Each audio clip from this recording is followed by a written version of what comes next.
about your course. What is a mechanical engineering technology?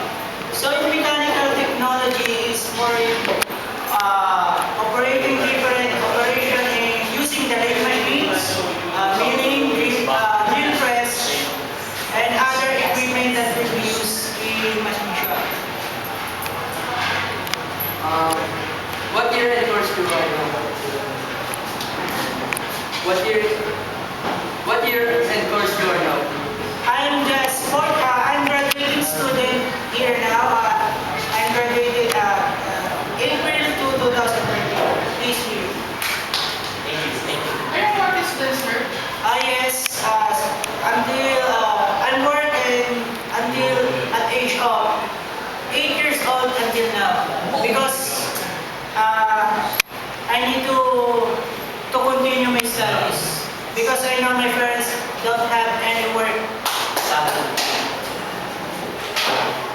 What work did you first? What is your first job? I'm first job. I'm selling in school. I'm selling fish cracker and ice candy. And after that, but in high school, I'm a scholar student. I'm just not working that. But in college, I'm still selling cigarette until now to continue my studies and for my transportation here in AUP. Whom did you sell your... In market, in Marikina, public market. Does your work affect your studies? Sometimes the work is affected my studies because I'm so in working. I'm tired to studies and but I continue my studies even though I'm so tired. Is it hard to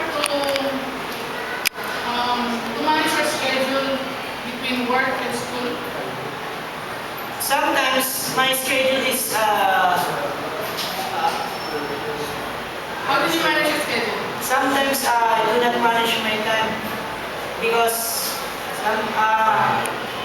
that time is conflict to my studies because I need to work to continue my to support myself and to my studies because my parents are not here in Manila and also my auntie having sick, so I need to work.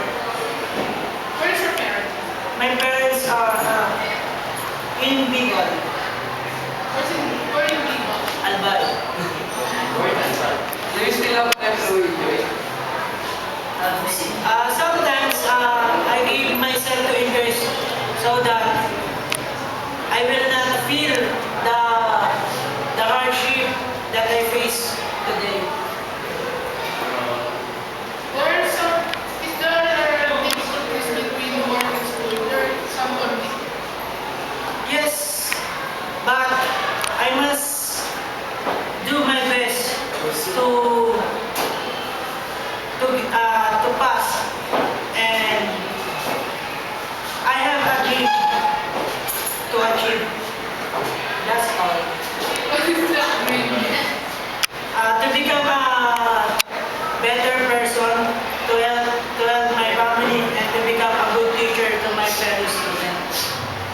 In your experience, being working student, are those experiences good or bad?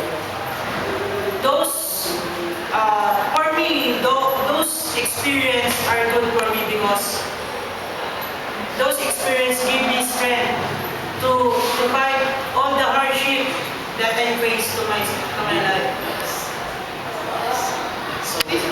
How do you maintain your grades in school? In maintaining grades, double effort in studying and give all your best. Be a good person also, and help your fellow student or your classmates so that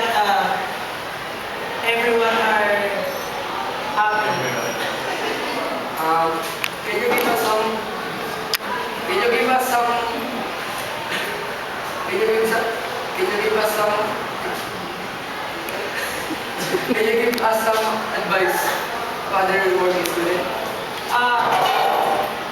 I give advice to student, working student. Give your all best and be a good person and love your work. Do you encourage some students who are financial problem to work and study? Yes, in my experience, my fellow classmates in Marikina Polytechnic College know my experience. In my life, in my experience, I'm selling crackers in bus terminal, selling cigarette in Marikina public market. I'm also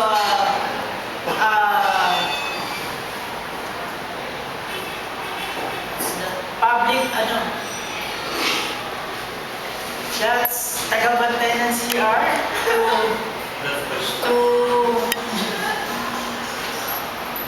help myself because I know that that's all the hardship in my life brings me to my dream to achieve. Do you think working while studying is an advantage than the ordinary student? Yes, but in working, in combination of working and studying, it is a good experience by a student to how to deal with other